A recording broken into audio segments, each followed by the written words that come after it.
पढ़ेंगे और प्रैक्टिकल भी करेंगे। ठीक है ना। आइए जिंक के साथ ट्राई करते हैं, क्या जिंक जो है वो इलेक्ट्रिसिटी का कंडक्टर होता है या नहीं।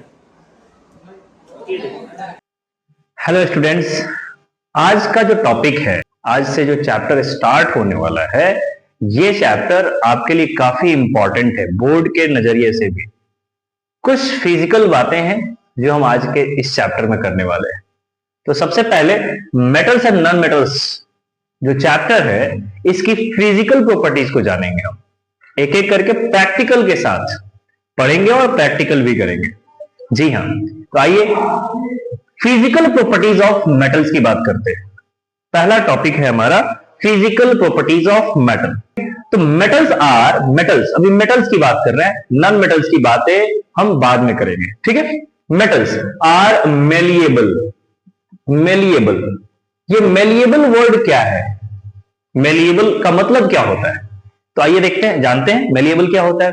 देखिए, मेटल्स जो है उसे थिन शीट में बदला जा सकता है, राइट। एल्युमिनियम फॉयल जो आप खाना लपेटने का काम करते हैं, उस एल्युमिनियम फॉयल की अगर हम बात करें तो देखो, एल्युमिनियम एक मेटल है, राइट। एल्युमिनियम तो एक मेटल है और वो कितनी पतली सी शीट में कन्वर्ट हो चुकी है। कितना लंबा लंबा शीट होता है, बहुत लंबा लंबा शीट होता है। विदाउट ब्रेकिंग वो इतने पतले शीट में कन्वर्ट हो गया है, जो वो एक मेटल की ही प्रॉपर्टी हो सकती है, ठीक है। नॉन मेटल में ऐसा पॉसिबल नहीं है। मेटल्स सारे मेलिएबल होते हैं, कुछ कोई कम होता है और थोड़ा कोई ज्यादा होता है, लेकिन मेटल्स होते हैं मेलिएबल। यानी कि मेलिएबल का मतलब हुआ कैन बी प्रेस्ड या beaten, can be beaten into thin sheet. Thin sheet, पतली पतली शीट्स में बदली जा सकती हैं, ये मेटल्स की प्रॉपर्टी है, ठीक है। आइए जानते हैं दूसरी property. Metals are ductile.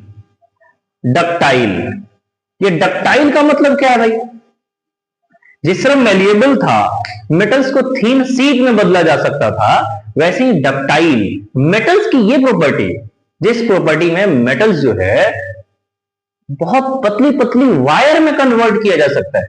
Yes, metals can be converted into thin wires.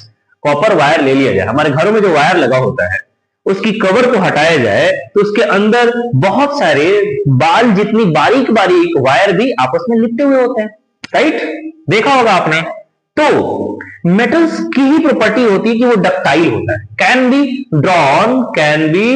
Drawn into thin wires, पतली पतली वायर्स में कन्वर्ट किया जा सकता है मेटल्स।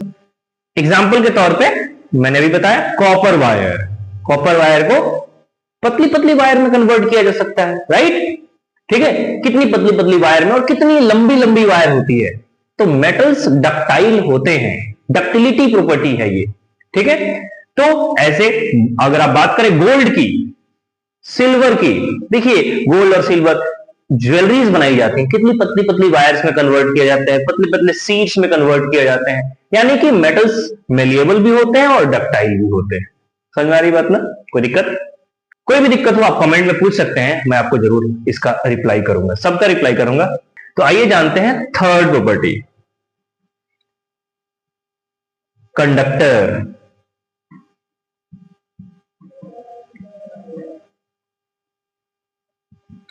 हीट का कंडक्टर होता है मेटल्स। मान लीजिए कि मेरे पास एक रॉड है, राइट, एक मेरे पास रॉड है, ये रॉड है मेरे पास, ठीक है। इस रॉड को मैं किसी आग पे गर्म करूं, एक हिस्से को, इस एक हिस्से को मैं गर्म करूं, ठीक है। तो एक हिस्से को गर्म करूंगा तो क्या ये मेरे हाथ तक इसकी हीट पहुंचेगी? जी हाँ, आपका आंसर होगा जी, बिल्कुल सर पहुंचेगी, ठीक है, बिल्कुल। ये जो हीट ट्रांसफर हुआ है, कैसे ट्रांसफर हुआ है? क्या पार्टिकल्स लेकर आया हीट को? नहीं, बिल्कुल नहीं। पार्टिकल्स ने सिर्फ हीट को ट्रांसफर किया है। एक पार्टिकल ने दूसरे पार्टिकल को, दूसरे ने तीसरे को, तीसरे ने चौथे को, एंड सो ऑन, राइट। तो ये पार्टिकल्स ट्रांसफर हुए एक पार्टिकल से दूसरे पार्टिकल तक, राइट। हीट की ट्रांसफर होती है, मेटल्स की ये प्रॉपर्टी है कि वो हीट ट्रांसफर कराते हैं, ठीक है। नॉन मेटल्स ऐसा नहीं कर सकते। समझ आ रही बात ना? चलिए, तो metals are good conductor of heat, कोई दिक्कत नहीं। चौथा, इसी के पैरेलल हम बोल सकते हैं, फोर्थ वन, इसी के पैरेलल कहा जा सकता है कि कंडक्टर ऑफ इलेक्ट्रिसिटी। जी हां, इलेक्ट्रिसिटी का कंडक्टर हो सकता है। मेटल्स जो है इलेक्ट्रिसिटी का कंडक्टर होता है। लोहा हो, आयरन, कॉपर हो, एल्युमिनियम हो, जिंक हो, कोई भी मेटल है, राइट, वो एक अच्छा कंडक्टर होता है। किसका? इलेक्ट्रिसिटी का कंडक्टर होता है। मैं बिना वायर को टच किए किसी बीच में क्या करूं, किसी मेटल को कंडक्टर बनाने की कोशिश करूं, मेटल को मैं सर्किट में डालने की कोशिश करूं, तो क्या बल्ब ग्लो करेगा? जी हां, बिल्कुल ग्लो करेगा सर। समझा रही बात ना? यानी कि metals are good conductor of electricity. ठीक है, आप चाहें तो ये प्रैक्टिकल कर सकते हैं, मैं अभी दिखाऊंगा। ठीक है, चलिए इसके बाद हमारे पास देखते हैं ये आयरन का ऑब्जेक्ट है ना। आयरन के ऑब्जेक्ट पे देखते हैं कि आयरन ऑब्जेक्ट जो है वो इलेक्ट्रिसिटी का कंडक्टर होता है। ये तो आयरन भी आपका एक मेटल है, आपने पढ़ा है कि metal are good conductor of electricity. ये देखिए, ये हमारे पास जो है वो क्या है बाबू? Zinc. Zinc is a metal और नॉन मेटल? मेटल है, ठीक है ना। आइए जिंक के साथ ट्राई करते हैं, क्या जिंक जो है वो इलेक्ट्रिसिटी का कंडक्टर होता है या नहीं। हो रहा है? बोलिए, दिख रहा है सबको? सबको दिख रहा है? देखिए, जिंक भी मेटल है तो ऑब्वियसली इलेक्ट्रिसिटी का कंडक्टर होगा। तो नेक्स्ट वन है हमारे पास कि metals are lustrous. Lustrous, yes. अब ये लस्ट्रस का क्या मतलब हुआ? Shiny, yes, shiny. शाइनी को ही लस्ट्रस कहते हैं हम, चमकीला। मेटल्स जो है वो लस्ट्रस होता है, चमकीला होता है। गोल्ड ले लीजिए, सिल्वर ले लीजिए, जिंक ले लीजिए, सबकी जो सरफेस है वो काफी चमकीला होता है, राइट। आयरन ले लीजिए, आयरन आपको लगता होगा आयरन तो ब्लैकिश होता है, नहीं नहीं। जब आप नया आप लोहे का कोई भी आइटम खरीद के लेकर आते हो तो देखिए वो कितना शाइनी होता है, सिल्वरी कलर जैसा दिखता है ना। तो मेटल्स आर लस्ट्रस, मेटल्स जो है वो लस्ट्रस होता है। लेकिन वो अलग बात है, by the action of air, oxygen से रिएक्ट करके ऑक्सीडेशन होता है और धीरे धीरे ग्रेजुअली उसकी बेसिकली क्या होती है, उसकी सरफेस जो है वो डल नेचर का हो जाता है, राइट। वो अपनी शाइनी नेचर को खो देता है, लस्ट्रस जो प्रॉपर्टी है उसकी वो धीरे धीरे उसकी गायब हो जाती है। लेकिन metals are lustrous by nature, right. ठीक है, मेटल्स जो है वो लस्ट्रस होता है। ठीक है, तो नेक्स्ट हमारे पास है 6 नंबर, है ना। नेक्स्ट पॉइंट है कि metals are generally hard. Yes, generally hard. लेकिन मैंने एक वर्ड इस्तेमाल किया है, जनरली, राइट। जनरली हार्ड बोला गया है, यहां से कुछ एक्सेप्शन स्टार्ट हो जाते हैं जो आपको याद रखना है। ठीक है, मेटल्स जनरली हार्ड होते हैं, आपको भी पता है। आयरन ले लीजिए, कॉपर ले लीजिए, जिंक ले लीजिए, एल्युमिनियम ले लीजिए, हार्ड होते हैं, राइट, है ना। आपने हाथ में फील किया होगा इस चीज को कि metals are generally hard. Metals जो हैं वो हार्ड होते हैं, लेकिन एक्सेप्शन, आइए अगर हम एक्सेप्शंस की बात करें, ठीक है, एक्सेप्शन में हमारे पास है कौन? Sodium. Sodium, yes, sodium, potassium. Sodium and potassium, जी हां, ये मेटल्स हैं। सोडियम और पोटेशियम मेटल है, मगर ये हार्ड नहीं होते, ये सॉफ्ट होते हैं। ठीक है, can be cut with knife, चाकू से काटा जा सकता है। जी हाँ, ये बहुत सॉफ्ट होते हैं, चाकू से काटा जा सकता है, इसे मैं दिखाऊंगा अभी आपको। ठीक है, हमने एक्सेप्शन में पढ़ा था कि सोडियम एक मेटल होने के बावजूद क्या हो सकता है बाबू? नाइफ से कट किया जा सकता है। तो आइए देखते हैं क्या ये सच में कट किया जा सकता है। ये देखिए, कट हो गया है ना, ये कट किया जा सकता है। ये देखिए, तो मेटल्स आर, हमने पढ़ा कि metals are generally hard but sodium and potassium are exception, they can be cut with knife. तो नेक्स्ट पॉइंट है हमारे पास कि metals are strong. Yes, metals are strong, है ना। मेटल्स जो है वो स्ट्रॉन्ग होते हैं।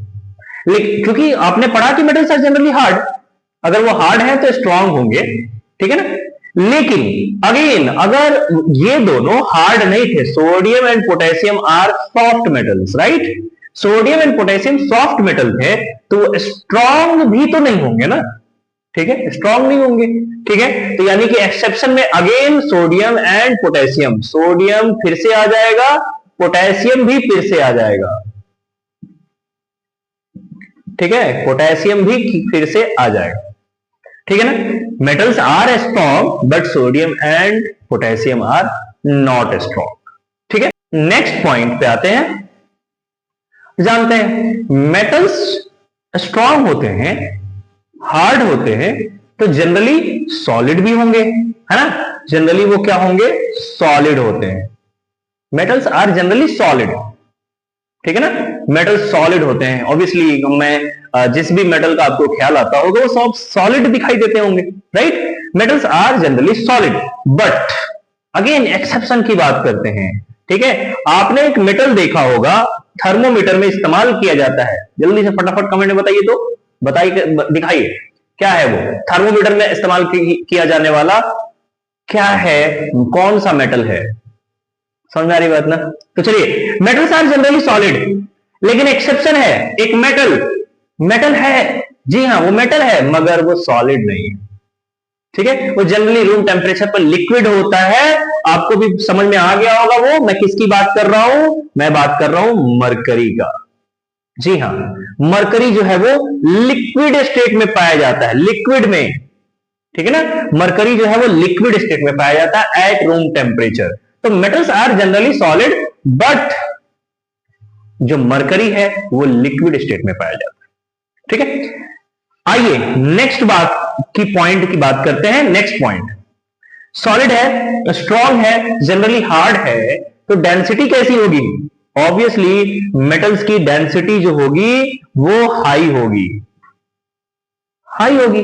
डेंसिटी तो आपको पता है ना, घनत्व कितना घना होगा पार्टिकल्स, सॉलिड होगा, हार्ड होगा, तो पार्टिकल्स बहुत नजदीक नजदीक होंगे, ठीक है, तो मेटल्स की डेंसिटी जो होगी वो हाई होगी, ठीक है। लेकिन कहोगे सर जब ये सॉफ्ट था तो इसकी डेंसिटी का क्या, जी हां, अगेन यहां एक्सेप्शन आएगा, एक्सेप्शन फिर से आएगा कि अगर मेटल्स की डेंसिटी हाई है मगर फिर भी इसके अलावा भी सोडियम एंड पोटेशियम, ठीक है, सोडियम एंड पोटेशियम ये दो ऐसे मेटल्स हैं जिनकी डेंसिटी हाई नहीं है, ऑब्वियसली नहीं है ना, क्योंकि वो सॉफ्ट है, क्योंकि वो हार्ड नहीं है, ठीक है, तो ऑब्वियसली ये डेंसिटी इनकी लो होती है, समझ आ रही बात ना। चलिए एक और पॉइंट इसी से जुड़ा हुआ है भाई, क्या, melting and boiling point, melting and boiling point,